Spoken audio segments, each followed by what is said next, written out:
This was a winnable game. It was. This was a game they could have won. So he should didn't have pitch his. Yeah, you're right. Didn't pitch his way out of this game. It was just he doesn't necessarily always leave you in the game either.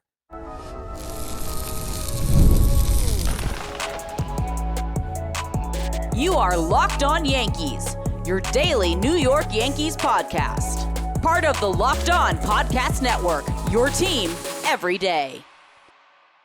Welcome to Locked On Yankees, which is part of the Locked On Podcast Network, your team every day. Thank you for making us your first listen every day. I'm Stacey Gotsoulias.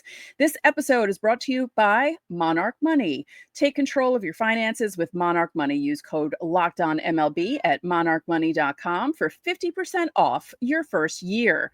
With me, as usual, my co-host, Brian McKeon. Hello. Stacey, it was a night of power, but still wasn't enough to win the series, which is kind of frustrating. It is very frustrating. We will get into that in a moment. Before we get started, don't forget, subscribe to Locked On Yankees on whichever podcasting platform you prefer. Subscribe to our channel on YouTube, like our videos, hit the bell so you're notified whenever our videos go live, premiere, all that good stuff. On today's show, we'll be updating you on some rehab assignments and injury recoveries, because we know the Yankees have a lot of guys who are working their way back. And will Ben Rice see more time behind the plate? There's an interesting article and some interesting quotes from the Daily News. We're going to discuss that in segment 2. But first, I don't like that Carlos Carrasco's starts are like almost automatic losses. I won't blame him for Friday night because Devin Williams screwed that up against the Blue Jays.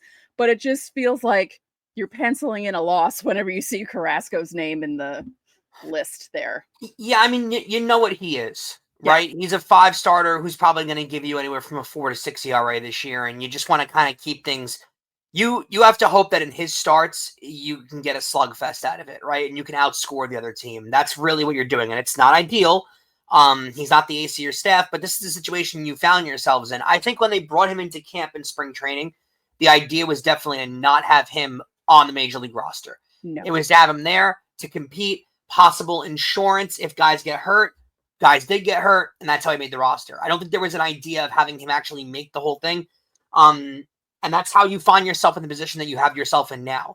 I don't know if there's going to be necessarily a lot of room to replace him either, or to move him around.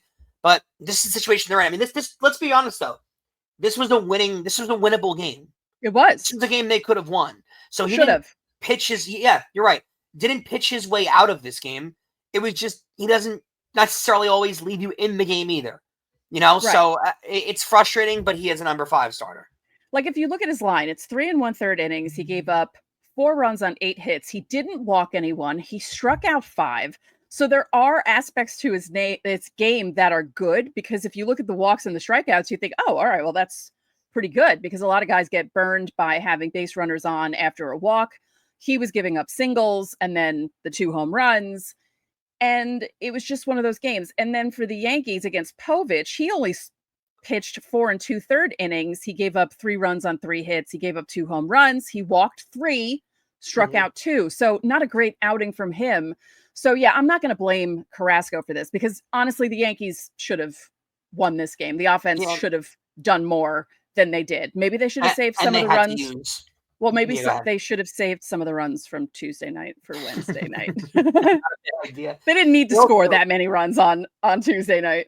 They had to use up some of their high-end bullpen talent too, which isn't ideal. Every one of those guys pitched only 1 inning, except Cruz, who pitched almost 2 innings. But every one of them pitched double-digit pitches. Tim Hill had 23 pitches. He kind of struggled in his outing. He had a rough inning. Yeah. Cruz had an inning and 2/3, but it was 17 pitches. Williams looked good. Again, that's a good sign. He did have the walk, but other than that, looked good. And then you have to use Mark Leiter Jr., who gave up the 2 hits, 17 pitches and stuff. So you did have to use your high-end bullpen talent, too. I know there's a day off built in this week, which is ideal. Yeah, because that was what I mentioned the other day. I said, if Carrasco doesn't make it through, it's fine if they have to use the better bullpen guys. I said that on yesterday's show. Because they have the built-in day, they also didn't pitch certain days. So this was by design, basically, like using these guys in this situation, because they only used Hamilton and Matzik the night before. So I don't think that's a a big deal. This is what I expected from them. I was surprised about Hill and how many issues he had because, it was pretty scary with the bases loaded, no outs. And, but Cruz, man, 1 2/3, the 4 strikeouts. He's so good, and I like that they're putting Williams in these positions and he's just getting going. And, the one walk, you're allowing him to build his confidence up too, which I think is key. Like you're not putting him in these pressure-packed situations where there's pressure to go out there and end the game. You're just letting him go out there and pitch and find himself. The ERA is down to 9 now, which is still, really high, but compared to what it was, it's getting a lot more back in control. And the more outings he has like this, the better the ERA will start to look. And then you'll start getting him in more high leverage spots. So they're just rebuilding his confidence at this point. I don't think it's that as big of a concern as people want to make it out to be. But I like how they're using him too, because they're not bringing him in to games where they're either up by 3 or down by 3. Like they're bringing him in when the Yankees still have a chance to come back. So you have to hold the Orioles where they are kind of situation. And we kind of roughly mentioned this and we could have expanded on it. We haven't, but Stacey, let's be real here. If they use him as one of these hybrid where it's most important relievers and, keep Weaver as your closer, but use Devin Williams, because you see it a lot in the playoffs, right? When a team gets into a jam in the 6th inning, 5th inning, 4th inning, whenever there's a bases loaded jam and the starter is done, they'll bring in their top reliever at that moment because they believe that it's the high impact moment is where that guy is most needed, not later on in the game. And there's 2 schools of thought on that too, because you might think that that guy's more useful in the 9th inning because that 9th inning is always high impact, and we could have the discussion for another day. But the Yankees have the luxury of having that 9th inning guy already, and they don't really use Weaver in other spots, right? But Mark Leiter Jr. is a guy that they clearly trust in these big spots too, because they used him in the playoffs a lot in really big spots, and they trust him. Plus, you have a lot of very deceptive ground ball type pitches, which is very useful in the postseason too, out of Mark Leiter Jr. You have Cruz, who is a strikeout machine, very useful in a playoff spot too. They might use Cruz for a 7th inning spot normally, Leiter for an 8th inning spot, Williams for a hybrid where he's needed kind of spot, which adds a lot of value to his type of game. You have Tim Hill, specialist for lefties. I think the way this bullpen is built, if you don't have guys, regardless of Weaver being the 9th inning guy, you don't have all of your guys in their own stagnant 1 inning roles. Because remember those previous Yankee teams where you'd have Betances as the 7th inning guy, Miller as the 8th inning guy, Chapman as the 9th inning guy. If you don't have it set like that and you use guys where they're available and where they fit the most in their lane, if I can use modern day analytic terms, they have the talent. The reason why the lane thing bothered me over years is you'd fit guys into lanes and you wouldn't ever really calculate, well, that guy's just not good enough to be pitching in that situation. So name random reliever, his lane with who he's going to face might be great for the middle of the 7th inning, but he's not good enough to get those guys out. So the lane doesn't really evaluate for that. The Yankees have the talent for that. They have the Mark Leiter Jr.'s. They have the Fernando Cruz. They have the Devin Williams. If you can use those 3 guys in a rotating role to try and get different guys out and use it that way, I don't know, Stacey. It could be a really plus. That's not even counting Jonathan Loáisiga and a lefty specialist in Tim Hill. So they could have a plethora of options in the bullpen. Devin Williams is one of the more talented arms in the league. If he can put his ego aside, I think that would be wonderful. Here's the issue, and I want to get your take on this. When does Devin Williams complain about this? Is he okay with being out of the closer role and being that hybrid guy to help the team win? He might be. But I think what we're not evaluating, Stacey, or we're not considering, is Devin Williams going into a contract year. And if he becomes a free agent as a hybrid 7th, 8th, 6th inning guy, he's going to make a lot less money than a closer.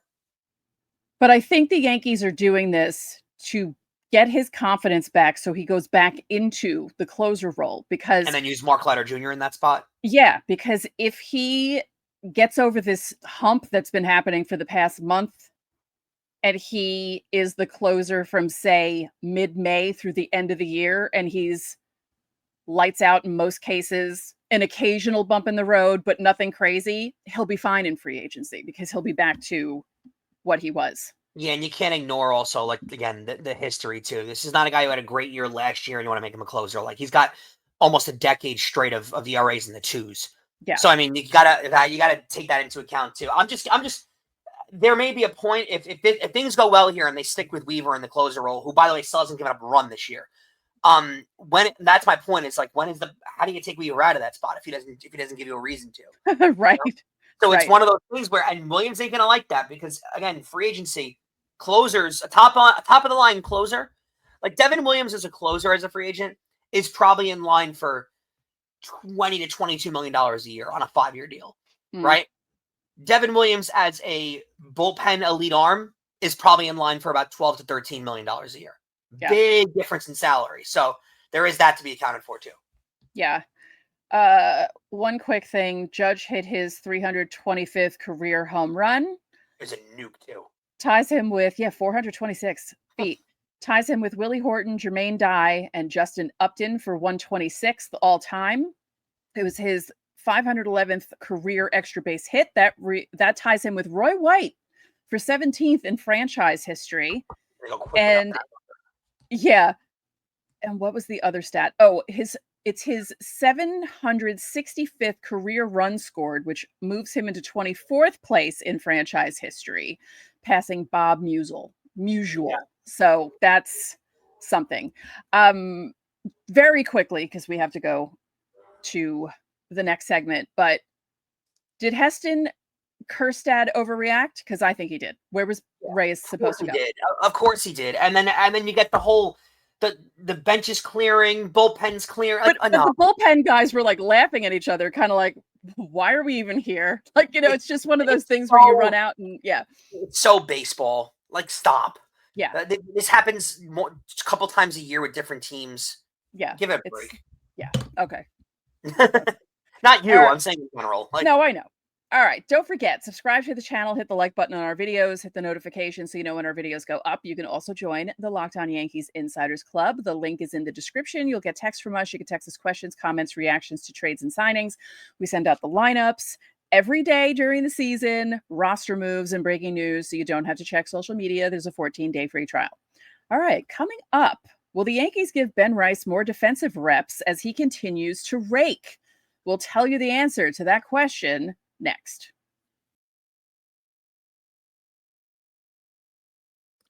Did you know that your Fire TV is also an Xbox? You can turn any TV into your gaming and entertainment hub with a Fire TV Stick 4K devices, and there's no console required. Just grab your paired controllers, subscribe, or sign into Xbox Game Pass Ultimate with EA Play included, and you're ready to play. Dive into hundreds of premium titles from EA Sports College Football 25 to Call of Duty Black Ops 6. As easily as you stream your favorite shows, it's made gaming simple, and it's all available on your Fire TV.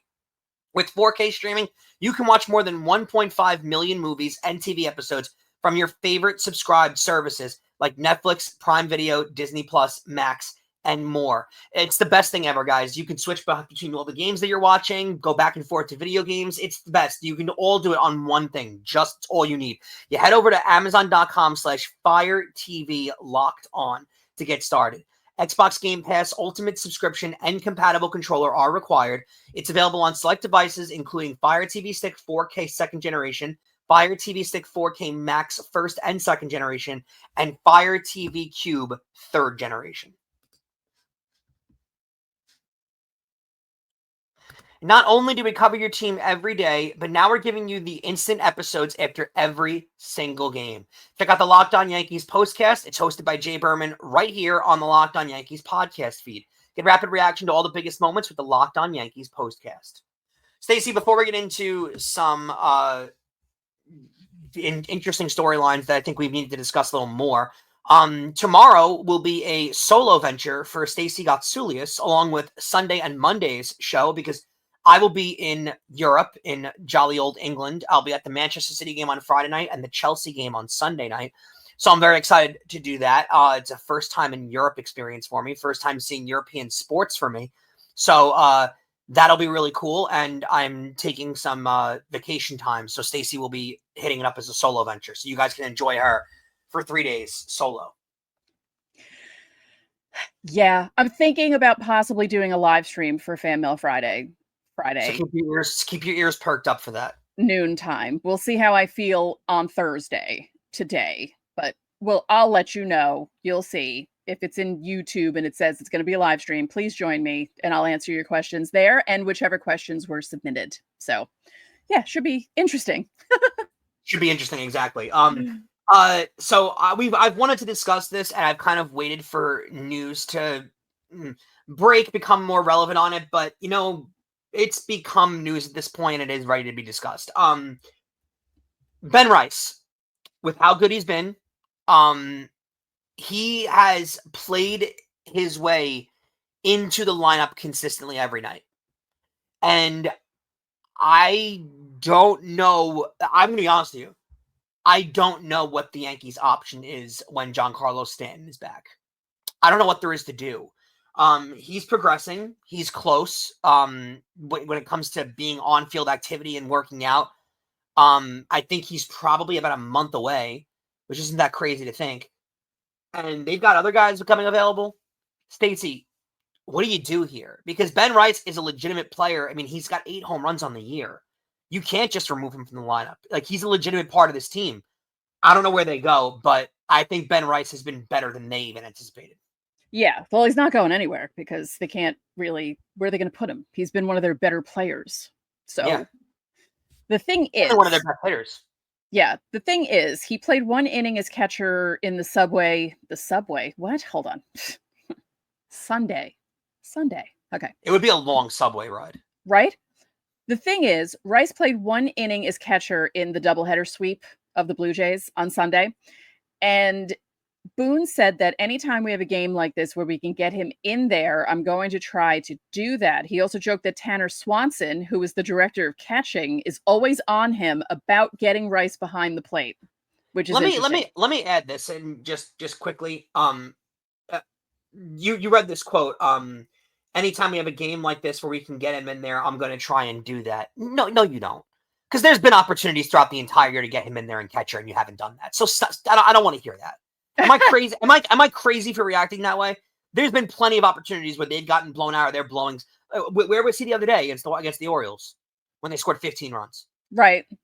I mean, he was DHing because you can move him. The 2 home runs. Yeah. Where was he? Ascara was playing first base towards the end of that game. Where was he in the 20-run outing against the Brewers?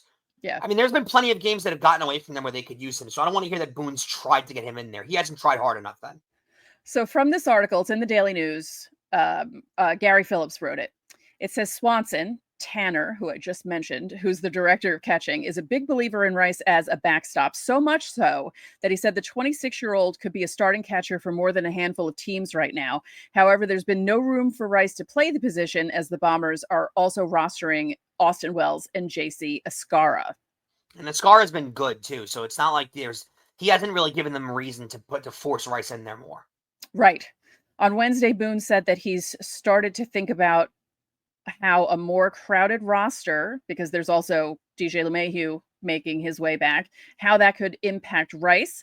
While Boone doesn't want to get ahead of himself, he did say, I'll get him at first a little bit here before adding he's done a lot of work behind the scenes from a catching standpoint. Because I had mentioned that. Yeah. When was that? Last week?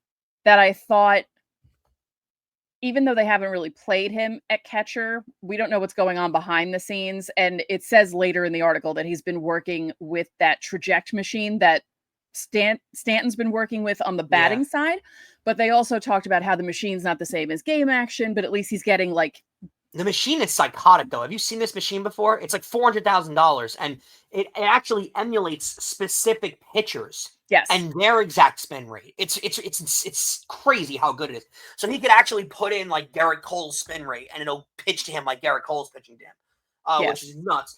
I do agree, though. I think there's got to be a huge difference between using the machine and actually catching in a real game. Yeah. So they said in addition to regularly taking grounders at first, Rice works on catching every day. However, Swanson noted that the pregame work and catching the traject machines are not equivalent to game speed, which is why he pushes Boone to get Rice in at catcher whenever possible. So Tanner Scott, that's a pitcher. Tanner Swanson is like, get him in there already as catcher. Because I would like to see Rice doing more of that. And Boone also said, and this is important, He's still not considering using Rice at any unfamiliar positions, which is nice because, Boone has a habit of doing that to certain guys. So he said, in explaining why, he said that Rice already has his hands full with his catching and first base responsibilities while being an everyday player. We want to keep the focus on that. That's the change here, too, is the fact that he's an everyday player now. Right. So he doesn't have those days where he can just focus on catching all day. He has to get into the film room and start looking at who the next day's starter is and get into the cages a little bit. So there's a lot of extra stuff that he has to get going with on a regular day basis. Yeah, I haven't seen enough reps for him to being a catcher yet to really trust him as the full-time backup. Because nowadays, it's not the days of even a Jorge Posada where the backup catcher really doesn't play. Like the backup catcher now plays 60, 70 games a year. Because it depends on, the pitchers they feel more finicky now where they have to have their personal catcher. And if it's not the starter, then it's going to be the backup. So that's guaranteed at least one start.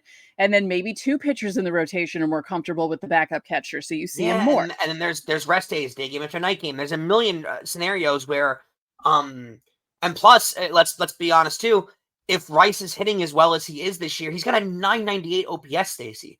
So if he's hitting as well as he is this year, there's going to be games where he just fits more in the offensive lineup as opposed to being a catcher in that spot too. So that might, does this affect Austin Wells at bats? There's a lot of trickle down effects here that actually, add in. So, it's going to be a tough spot to fit him in because there's not really any reason to keep Giancarlo Stanton out of the lineup. Now I think they'll have themselves a little bit of bought time just because when Rice first comes back, Stanton, they're not going to play him every day. They're gonna aggravate all of us. They're gonna play Stanton the first game he's back, and then immediately rest him the day after. And it's gonna piss all of us off. But that's a possibility too. Is they're not gonna play Stanton every day, so there is that little thing too. Mm-hmm. It's gonna be tough here, Stacey. This is not gonna be easy. I'm telling you, this is not gonna be an easy decision. And I really wonder how the lineups are gonna start to look because they're already changing every day as it is anyway. Now Grisham was batting in the 2-hole. It's all Yeah, Peraza was playing. Dominguez was back in the lineup after not being in the lineup, and I thought the lineup today was kind of weird. On a getaway day, too. A getaway day, the rubber game, just a lot of things happening. It was just... Didn't like that. Yeah, it was just odd. All right, coming up, Jonathan Loáisiga pitched for the Tampa Tarpons on Wednesday. We'll tell you how he did, and we will give you other injury updates next. You ever check your bank account and wonder where'd all my money go? Between dining out, online shopping, and entertainment, it's very easy to lose track. And that's where Monarch Money comes in. Your personal CFO giving you full visibility and control over all of your finances. Now, Monarch Money isn't just a budgeting app. It's a complete financial command center. You can track all of your accounts, investments, and spending in one place, so you just stop managing your money and start building wealth. When I started using Monarch, I realized just how much I was spending on food delivery, and now I budget smarter and I save even more. Instead of juggling multiple apps, you can use Monarch to check your finances, track your spending, and even plan for some long-term goals. Managing your money with your partner is also smoother than ever. You can track shared and personal accounts, set goals, and stay on the same page without the stress. So take control of your finances at Monarch Money. You can use code LOCKEDONMLB at monarchmoney.com for 50% off your first year. That's monarchmoney.com, code LOCKEDONMLB for half off your first year. So, Stacey, some much-needed updates on the Yankees that are rehabbing, and this kind of extends into our conversation in segment 2 because when these guys become available and are back on the Major League roster, what are they going to do with the guys that are currently on the roster? Yeah, the DJ LeMahieu thing, because we were joking about why would you get a preemptive cortisone shot in your hip? Boone said that LeMahieu was feeling something in his hip, and since that hip has given him problems in the past, they opted for the cortisone shot as a preemptive measure before anything got out of hand. He just felt a little something, and they figured he'd get the cortisone shot in. So he will be back on Friday with Somerset to continue his rehab assignment. I'm glad that he's well enough to go out there and play. I'm a little fishy on this and skeptical. I'm going to be honest with you. I don't know who feels something and goes and gets a cortisone shot because of that. That's an extreme measure because he's had issues with that same hip, and I think before he wanted to do that before it got out of hand. I guess. Sure, but do you have a bad shoulder, right? No. Isn't that true? No, it's not bad back. What do you have that's bad? My back's bad. My knees are bad. Okay, good. There you go. I thought it was your shoulder for some reason. I might be thinking of someone else. Regardless, let's use your back. I'm sure there's days that you sleep on your bed in the wrong position and you wake up and your back hurts. Right? Every day. You don't react with, oh man, I should go get a cortisone shot just in case. I also don't get paid to play baseball, and I'm not making millions of dollars, and a major league team is not expecting me to come back and play for their major league roster. Would be nice, but it does feel like a little bit of an extreme reaction as opposed to a massage or acupuncture before going to a cortisone shot. Yeah. Just saying, it feels like a little bit of a high reaction for something like that. I don't know. I feel like if you've been playing baseball for a while and you have like a nagging injury and you think that you feel something coming on and you feel a little something and you know that a cortisone shot would help. I don't know. I don't hate it. I'm just saying it feels like a little bit of a high end reaction, but for a guy that's just hurt as much as he is, I don't necessarily hate it either. Yeah, I mean, I'm surprised he didn't get cortisone shots in his foot. What else did he injure in the past few years? Exactly. You're right.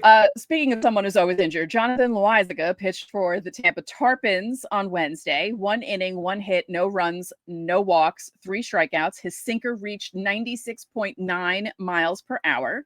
So he will make another appearance for Tampa before being promoted to either AA or AAA, but he's still weeks away from joining the big club. They're thinking mid-May. So a couple more weeks. And then mid-May, remember, he's got to go through a whole spring training regimen. So he's got to go through he's going to be a couple weeks away. But, I mean, States, they get him back at full strength if he can stay healthy. I really wish he could. He's so good when he's healthy. And it's always that caveat when he's healthy. But Loáisiga is an electric pitcher. And it just, it's such a bummer that he's always hurt because I wanted him to be the closer a while back because he has that kind of stuff and he just cannot stay healthy. He is that good. So it's going to be a very interesting storyline. If he can stay healthy, he's an unbelievably underrated weapon out of that bullpen. Yeah. Giancarlo Stanton, the guy that, Ben Rice is looking over his shoulder at. Not really. Ben Rice and Giancarlo Stanton have mutual respect for one another. Yeah, apparently get along really well, too. Yeah. He has remained in New York to continue workouts, including running and on-the-field work. That was as of April 28th, so a couple days ago. We'll see what's going on with him. I mean, it would be nice to have that bat back in the lineup when other guys who you were hoping would hit for power aren't hitting for power as much, Cody Bellinger. So it would be nice. Marcus Stroman is still experiencing discomfort in his injured knee as of a few days ago. According to Boone, he said that Stroman is continuing to play catch but hasn't ramped up yet and that he's dealing with some irritation that won't leave. Can't use this as a Stroman just trying to stick on the roster and not get back excuse because he wants to get those innings in, over 140 innings, which the more time he misses, the more of a likelihood that's not to happen. So I think he wants to get back. That's a tough spot for him, honestly. Yeah. And LeMahieu began his throwing program earlier this week. Haven't heard anything bad about it, so that's a good thing. They need him. They need him bad. They do. They need him very, very badly because having a trio of Max Fried, LeMahieu, and Carlos Rodon back to back to back could be amazing. Not horrible at all. Yeah, that's one that you take. That's a pretty decent one. Yeah. So have a safe trip. Yeah, I'm excited. I'm excited to see what sports is like on the other side of the pond. Oh, it's going to be wild. Who are you seeing again? Manchester City versus Wolves on Friday night, which is the standalone Premier League game going on. Yeah. And Manchester City is if you follow European soccer, they're currently fighting to stay alive for the next year's Champions League. So it's a really big game. And then I'm going to be going to Madrid on Saturday, my first time in Spain or mainland Europe, I guess. So I'll be going to Madrid for a day, and then I'm going back to England to go see Chelsea versus Liverpool. Wow. So, yeah, it should be a really fun sports-related trip. You're going to be tired when you get back.